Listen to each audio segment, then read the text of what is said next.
रामकृष्ण हरी. हरिभक्तीपरायण संत तुकाराम महाराज जीवनचरित्र यामध्ये आपण संत तुकाराम महाराजांचे पूर्वज याविषयी जाणून घेत आहोत. अमाईची सून बाळंतपणासाठी माहेरी गेली होती. बराच काळ तिने माहेरीच काढला. तिचा मुलगा आता मोठा झाला होता. इकडे अमाईच्या मृत्यूची वार्ता कळाल्यावर ती मुलाला घेऊन देहूला आली. तिने गावकऱ्यांसमोर आपण अंत्यसंस्काराला आलो नाही याची खंत व्यक्त केली. गावकरी व शेजारी म्हणाले, तुम्हीच तर त्यांचे अंत्यसंस्कार केलेत. हे ऐकून सून व तिचा मुलगा, ज्याचे नाव विठ्ठल होते, हे दोघेही विस्मयचकित झाले. विठोबा आपल्या आईला म्हणाला, आपण इकडे नव्हतो तर हे कसे शक्य आहे? आणि आपण जर हे सत्य मानले नाही तर सर्व गावकऱ्यांनी भोजन केले आहे व ते या घटनेचे साक्षीदार आहेत. या प्रश्नाचे उत्तर देत विठोबाची आई म्हणाली, या घटनेमध्ये पांडुरंगाचा सहभाग आहे असे मला वाटते. तुझे आजोबा विश्वंभर विठ्ठलाचे निस्सीम भक्त होते. त्यांची सेवा स्वीकार करण्यासाठी पांडुरंग देहू येथे राहण्यासाठी आले. विश्वंभरला हरी व मुकुंद नावाचे 2 पुत्र होते. त्यांनी राज्याच्या सैन्यात नोकरी करून धनसंपत्ती मिळवली. कालांतराने आम्ही सर्वजण देहू सोडून नोकरीच्या ठिकाणी एकत्र राहत होतो. एका रात्री आमच्या सासू अमाईच्या स्वप्नात येऊन पांडुरंगांनी सांगितले की आज तुमच्यावर फार मोठे संकट कोसळणार आहे. हरी व मुकुंद यांनी त्याकडे दुर्लक्ष केले. त्याचा परिणाम म्हणून दोघेही युद्धात ठार मारले गेले. त्यानंतर मी व सासूबाई दोघी ते गाव सोडून देहूला पळून आलो. अमाईने पांडुरंगाशी भांडण केले म्हणून विठ्ठल रुक्मिणीने आपले रूप धारण करून अमाईचे ऋण फेडले. या घटना ऐकून तिचा पुत्र विठोबाला क्रोध आला. नदीमध्ये स्नान करून रागारागाने तो मंदिरात आला.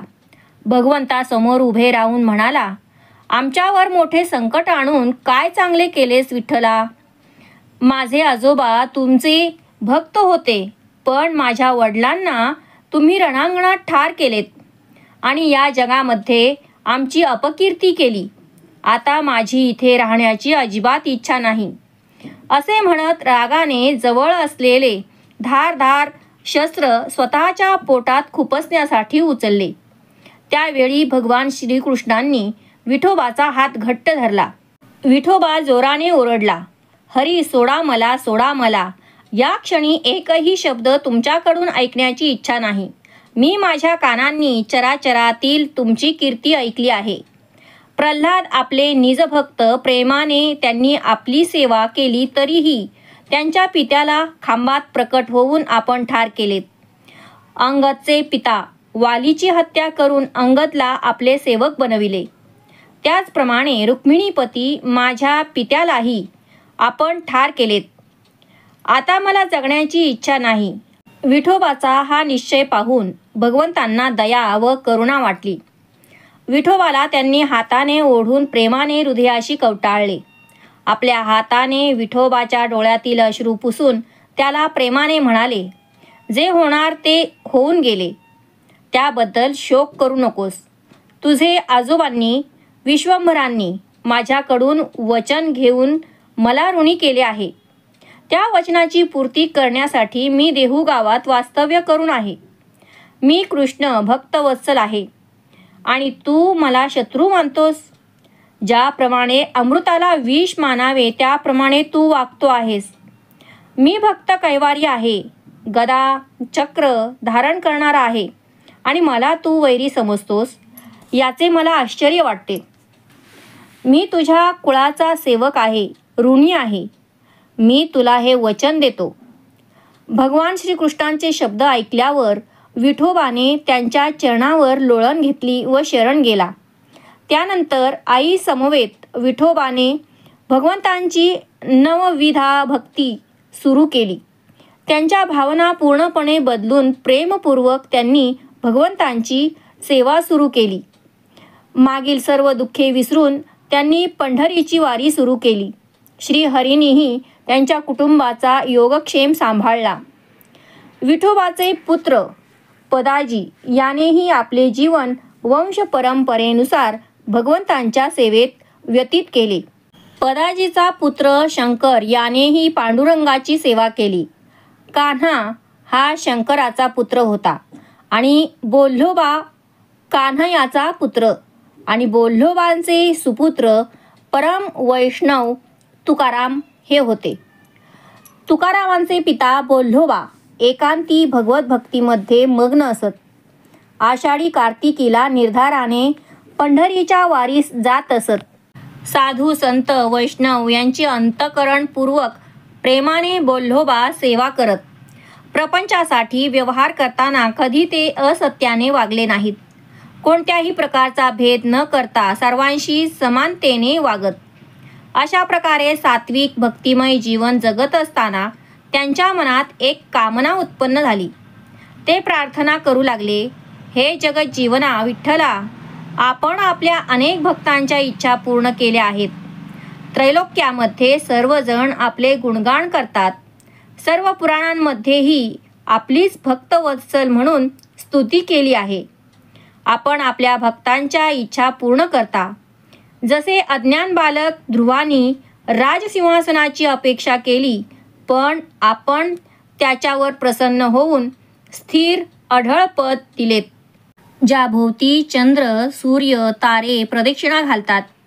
आमचे शब्द आपल्या उदारत्वाचे वर्णन करण्यास अपुरे पडतात. 4ही वेद 6 पुराणे ही आपल्या अनंत गुणांचे पूर्णपणे वर्णन करण्यास असमर्थता व्यक्त करतात. अशा नम्र भावनेत बोल्होबा पांडुरंगाची विनवणी करत आणि भगवत प्रेमामुळे एकादशी व्रताचे पालन करून रात्रंदिवस घरी कथा कीर्तन करीत असत. 24 वर्षे नित्यनियमाने त्यांनी पंढरपूरची वारी केली. भगवंतही त्यांच्या प्रेममय सेवेवर प्रसन्न झाले. बोल्होबाची पत्नी कनकाई पतिव्रता व धार्मिक वृत्तीची होती. तिनेही पांडुरंगाकडे आपल्या मनातील इच्छा प्रकट केल्या. त्या दोघांचे मनोरथ ओळखून ब्रह्मा विष्णू वृषभध्वज म्हणजे शिव यांनी बोल्होबाला स्वप्नात येऊन दर्शन दिले आणि म्हणाले, आम्ही तुमच्यावर प्रसन्न आहोत. आपल्या मनात काही इच्छा असेल तर व्यक्त करा. बोल्होबांनी आदरपूर्वक प्रणाम करून नम्र भावनेने आपले विचार प्रकट केले व म्हणाले, आम्हाला पुत्रप्राप्तीची इच्छा आहे. त्यावेळी ब्रह्मा व शिवांनी आशीर्वाद दिला की तुमची इच्छा लवकरच पूर्ण होईल. त्यानंतर भगवान विष्णू म्हणाले की तुम्हाला कसा पुत्र हवा आहे. बोल्होबांनी नम्रतेने उत्तर दिले, मला असा पुत्र हवा जो वैष्णव व कीर्तनाद्वारे सदैव आपले गुणगान करून जगाचा उद्धार करणारा असेल. भगवान विष्णू म्हणाले, आपले मनोरथ मी निश्चितच पूर्ण करीन. सर्व संतांचाही मुकुटमणी असा पुत्र आपल्या डोळ्यांदेखत आपण पाहाल. बोल्होबांनी कृतज्ञतापूर्वक भगवान विष्णूंकडे प्रदक्षिणा घालून दंडवत केला. जागे झाल्यावर बोल्होबांनी आपली पत्नी कनकाईला स्वप्नात काय घडले ते सांगितले. काही दिवसांनी कनकाईला दिवस गेले व त्यांना पहिल्या पुत्राची प्राप्ती झाली. त्याचे नाव त्यांनी सावजी असे ठेवले. त्यानंतर एकदा ज्यावेळी भगवान विष्णू आपल्या भक्तासमवेत वैकुंठामध्ये बसले होते, तेव्हा सर्व भक्तांना उद्देशून म्हणाले, विश्वंभरच्या वंशपरंपरेतील धार्मिक सदाचारी बोल्होबांना मी जगदोद्धारक पुत्र जो माझ्या भक्तीचा प्रचार करेल देण्याचे वचन दिले आहे.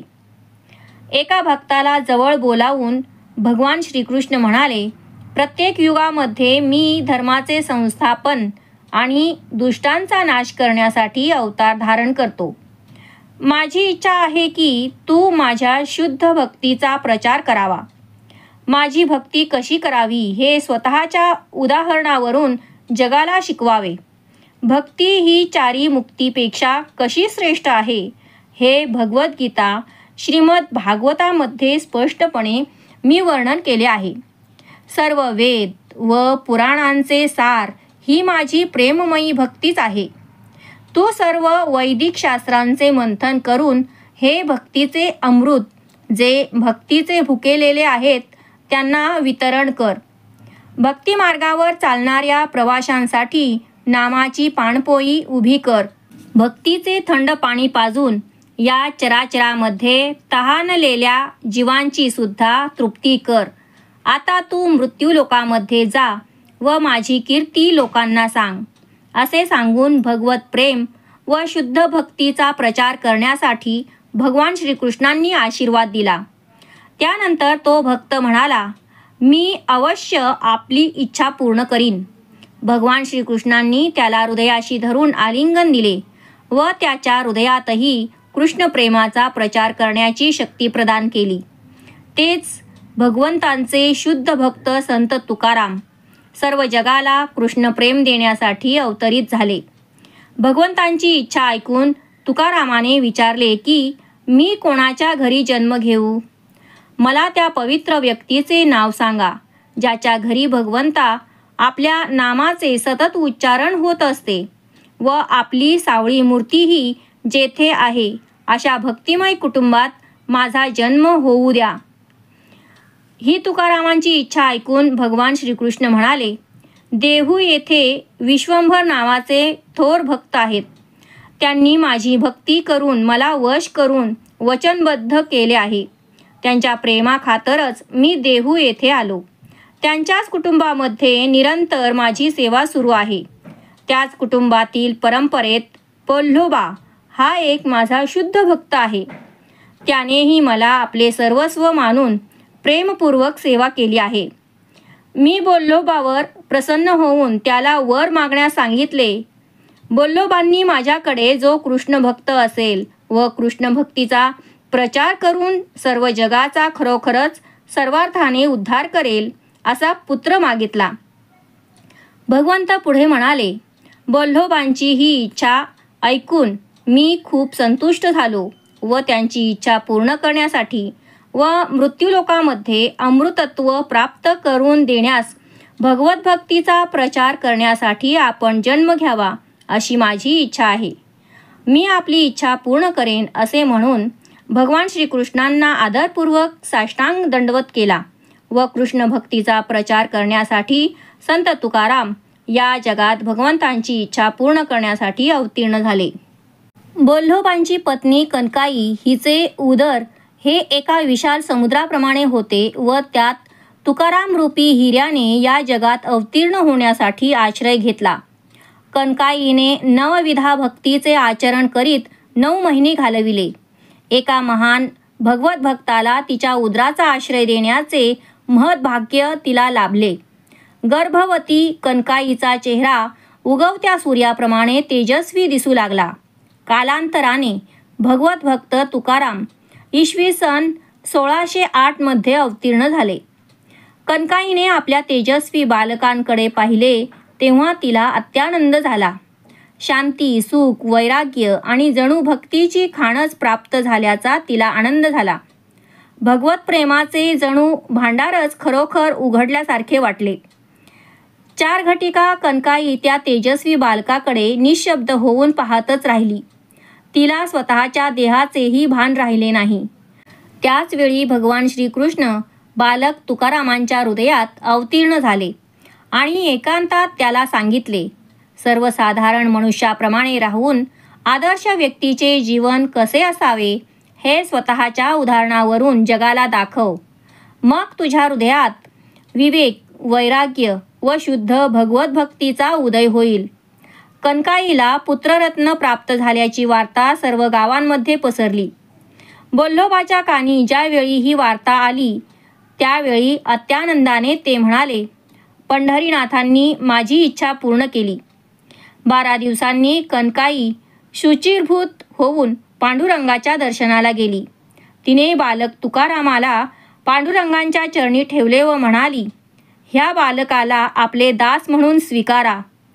कनकाईचे शब्द ऐकून पांडुरंग रुक्मिणीला म्हणाले, या बालकाला उचल व कनकाईच्या ओटीत ठेव. रुक्मिणीने बालकाला उचलून कनकाईच्या मांडीवर ठेवले. कनकाई रुक्मिणीला म्हणाली, माझ्या बालकाचे नामकरण करावे. त्यानंतर नामकरण समारंभात एका सुंदर स्त्रीच्या रूपात येऊन बालकाचे तुका असे नाव रुक्मिणीने दिले. त्यानंतर कालांतराने बालक रांगू लागले. नंतर चालायलाही लागले. काही दिवसांनी कनकाईला वरदानाप्रमाणे तिसरा पुत्र प्राप्त झाला. त्याचे नाव कन्हैया ठेवले. भगवान श्रीकृष्णांनी बोल्लोबा व कनकाईच्या भक्तीवर प्रसन्न होऊन त्यांना 3 जगदोद्धारक पुत्र दिले, जे भगवंतांचे शुद्ध भक्त होते. एवढेच नाही तर पुत्राबरोबर धन, धान्य व ऐश्वर्यही प्रदान केले. तिन्ही पुत्र वयात आलेले पाहून माता पित्यांना खूप आनंद झाला. त्यांचे सद्गुण, धनसंपत्ती पाहून श्रीमंत नागरिक आपल्या मुली देण्यासाठी विचारणा करू लागले. ब्राह्मण ज्योतिषाने पत्रिका पाहून विवाह मुहूर्त निश्चित केला. ठरल्याप्रमाणे विवाह समारंभही पार पडले. कनकाईने हा सोहळा आनंदी वातावरणात प्रसन्नतेने पाहिला. कर्तबगार पती, सद्गुणी पुत्र, आज्ञाधारक सुना, धनसंपत्ती यामुळे कनकाई स्वतःला भाग्यवान समजत होती. सर्व काही अनुकूल चालले होते. भगवंतांनी कुठल्याही बाबतीत त्यांना उणीव भासू दिली नाही. प्रामाणिकपणे व्यवसाय करीत बोल्लोबांनी आध्यात्मिक संपत्तीही प्राप्त केली. एवढे सर्व असूनही मी करता आहे अशी अहंकाराची भावना बोल्लोबांच्या मनात कधीच आली नाही. बुद्धिमान व्यक्ती सांसारिक कार्ये करतात, पण त्यांना माहीत असते करता करविता भगवान श्रीकृष्ण आहेत. अशा कृष्ण भावनेत राहणाऱ्यांना जीवनमुक्त म्हणतात. बोल्लोबांची मनस्थिती अशीच होती. आपली सर्व कार्ये ते भगवंत चिंतनात करीत असत आणि त्यामुळे ते कायम प्रसन्न असत. जसे पाण्यात असून सुद्धा कमलपुष्प ओले होत नाही, त्याप्रमाणे वैष्णव भक्त जरी या जगात भौतिक कार्य करीत असला तरी तो मायेच्या 3 गुणांच्या प्रभावाखाली राहत नाही. कोणतेही कार्य करीत असताना वैष्णव भक्त मनात भगवंतांचे स्मरण करत आपले कार्य भगवंतांच्या प्रसन्नतेसाठीच करतात. बोल्लोबा आता वृद्धापकाळाकडे झुकू लागले. त्यांनी जाणले की आता सर्व व्यवहार आपल्या मुलांवर सोपवून पूर्ण वेळ भगवंत चिंतनात घालवावा. आपला थोरला पुत्र सावजी याला बोलावून सांगितले की मी आता वृद्ध झालो आहे, त्यामुळे यापुढे तू सर्व व्यवसायाचे व्यवहार सांभाळावेत अशी माझी इच्छा आहे. सावजीने आदरपूर्वक आपल्या पित्याची इच्छा ऐकली व नम्रपणे म्हणाला, मला प्रपंचात व व्यवसायात कोणत्याही प्रकारचे स्वारस्य नाही. माझ्या मनामध्ये वैराग्याची भावना आहे, त्यामुळे मी तीर्थाटन करण्यास जाणार आहे. आपण माझे माता पिता आहात व आपली वृद्धापकाळी काळजी घेण्यासाठी लोकाचाराविरुद्ध जाऊ नये म्हणूनच मी घरामध्ये आहे. अन्यथा मला या संसार बंधनात कोणत्याही प्रकारे अडकून पडायचे नाही.